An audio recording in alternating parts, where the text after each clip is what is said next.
Hello बच्चों, आइए प्रश्न को देखते हैं। एक्स अक्ष के संगत दो स्थिर बिंदु, दो बिंदु जो है x बराबर में 10 प्लस 6t और x बराबर में 3 प्लस टी स्क्वायर है। मतलब ये इन बिंदुओं की स्थिति दे रखी है एक्स अक्ष पर। हमें बोला है दोनों के एक दूसरे की ओर जाते समय मिलने के समय चाल x सेमी और t सेकंड में है। तो हमें यहाँ पे चाल क्या दे रखी है, सापेक्षिक चाल हमें निकालनी पड़ेगी और जो चार विकल्प दे रखे हैं उनमें से सही विकल्प का चयन करना पड़ेगा।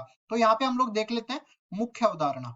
मुख्य अवधारणा में हम लोग जानते हैं पहली चीज क्या, कि हमारे पास बिंदु की स्थिति यहाँ पे इस तरह से मान लो कि जो चाल है, चाल चाल बराबर हो जाएगी dx बटा में dt, समय के सापेक्ष परिवर्तन बिंदु की स्थिति का। ठीक है, और इसी तरह हम लोग आगे बढ़ते हैं और सापेक्षिक चाल के बारे में बता देते हैं। सापेक्षिक चाल, सापेक्षिक चाल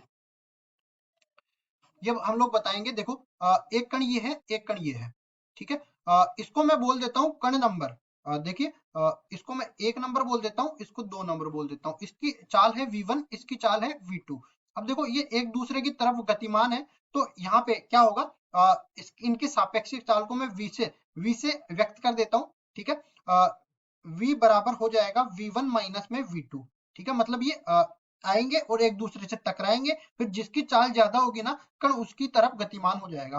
तो यहाँ पे हमें नहीं पता है कि कौन सा ज्यादा होगा, तो इसका मापांक ले लेते हैं। अब आगे बढ़ते हैं और दूसरी हम लोग स्थिति ले लेते हैं। यहाँ पे दूसरी स्थिति में क्या होगा, मान लो ये कण है और ये कण है, एक दूसरे की तरफ ये एक ही तरफ गतिमान है, एक ही तरफ गतिमान है। तो मान लो किसी एक की तो चाल ज्यादा होगी ना, ज्यादा होगी, तो यहाँ पे v1 और ये v2।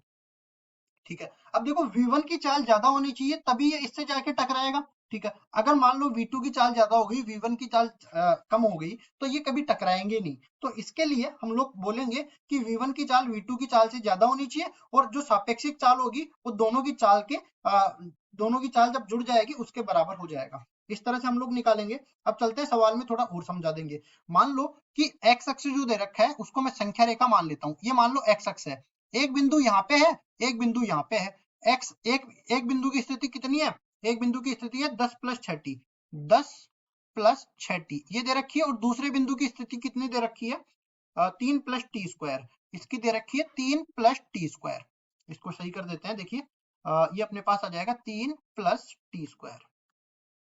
अब आगे हमें बोला है कि ये एक दूसरे की तरफ ही गतिमान है, मतलब ये कण भी इस तरफ चलेगा और ये कण भी इस तरफ चलेगा। अब देखिए मान लो कि यहाँ एक बिंदु आएगा P, जहां पे ये दोनों कण आके मिल जाएंगे। उस कण पे हमें x का जो मान है दोनों के लिए समान मिलेगा।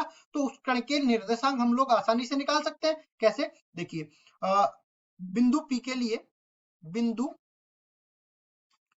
P के लिए दोनों के x निर्देशांक बराबर होंगे, मतलब कि इन दोनों को बराबर कर देंगे तो 10 प्लस 6t किसके बराबर हो जाएगा, 3 प्लस टी स्क्वायर के बराबर हो जाएगा। तो टी स्क्वायर और 6t को इधर लेके आएंगे तो 6t और ये 10 इधर आएगा तो माइनस का 7 बन जाएगा, बराबर 0 हो जाएगा। अब ये द्विघात समीकरण बन गया, गुणनखंड विधि इसमें लगा देंगे। टी स्क्वायर माइनस में 60t प्लस टी माइनस में 7 बराबर में 0। टी उभयनिष्ठ ले लेते हैं पहले दो पदों से, तो टी माइनस 7 बन जाएगा, और दूसरे बाकी दो पदों से एक उभयनिष्ठ ले लेते हैं तो टी माइनस 7 बच जाएगा। ये उभयनिष्ठ इसलिए लेते हैं तो अंदर बनने वाला जो पद है वो बराबर होना चाहिए, ये बराबर 0 कर देंगे। अब देखो टी माइनस 7 दोनों से उभयनिष्ठ लेंगे तो एक तरफ से तो टी बन जाएगा, एक तरफ से 1 बन जाएगा, बराबर 0 कर देंगे। इन दोनों को अलग अलग 0 के बराबर करेंगे तो टी माइनस 7 बराबर 0 हो जाएगा और टी प्लस 1 बराबर 0 हो जाएगा। यहाँ से टी का मान 7 के बराबर मिल गया, यहाँ से टी का मान माइनस 1 के बराबर मिल गया। अब देखो हम लोग जानते हैं कि समय कभी ऋणात्मक नहीं हो सकता, तो ये मान तो गलत हो गया। टी बराबर 7 सेकंड, टी बराबर 7 सेकंड पर ये कण जो है एक दूसरे से मिलेंगे। ठीक है, तो इस कण पर हम लोग इनकी चाल निकाल लेते हैं। तो देखिए आगे बढ़ते हैं और पहले तो लिख लेते हैं। देखिए x बराबर में 10 प्लस 6t है, और यहाँ पे x बराबर कितना है, यहाँ पे x बराबर है 3 plus T square, 3 plus T square. अब देखिए दोनों x के बराबर है तो इसको मैं x1 मान लेता हूँ, इसको x2 मान लेता हूँ। दोनों को अलग अलग चाल भी तो मेरे को निकालनी पड़ेगी, तो यहाँ से इसको मैं निकालूंगा dx1 बटा में dt, इसको मैं v1 बोल देता हूँ। इसकी चाल ये बराबर हो जाएगा किसके, 6 के बराबर हो जाएगा, क्योंकि अचर का तो अवकलन 0 के बराबर होगा, 6t का 6 के बराबर हो जाएगा। इसी तरह अगर मैं dx2 बटा में dt निकालता हूँ, मतलब कि ये v2 के बराबर हो जाएगा और ये बराबर हो जाएगा 2t। अब t का मान तो हमें पता है किसके बराबर है, 7 के बराबर है तो टी का मान यहाँ पे रख देंगे। v2 बराबर में किसके मिल गया, 7 दूनी 14, 14 और इसकी इकाई कितनी हो जाएगी, सेंटीमीटर प्रति सेकंड, सेंटीमीटर प्रति सेकंड। और v1 बराबर में हो जाएगा 6 सेंटीमीटर प्रति सेकंड। अब देखिए आगे चलते हैं और इसी तरफ समझा देते हैं हम लोग। ये देखिए ये जो कण है ये v1 चाल से गतिमान है और इसकी चाल कितनी है, 6 सेंटीमीटर प्रति सेकंड। और ये v2 चाल से गतिमान है, इसकी चाल कितनी है, 14 सेंटीमीटर प्रति सेकंड के बराबर। अब देखिए एक चीज मैं आपको बता देता हूँ, यहाँ पे सेंटीमीटर में दे रखी है, ठीक है।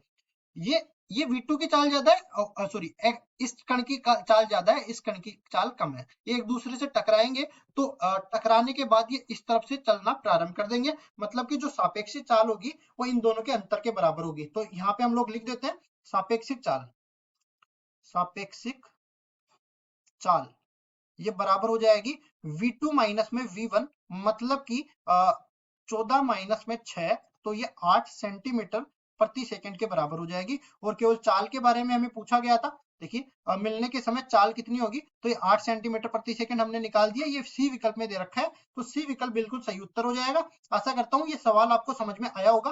धन्यवाद।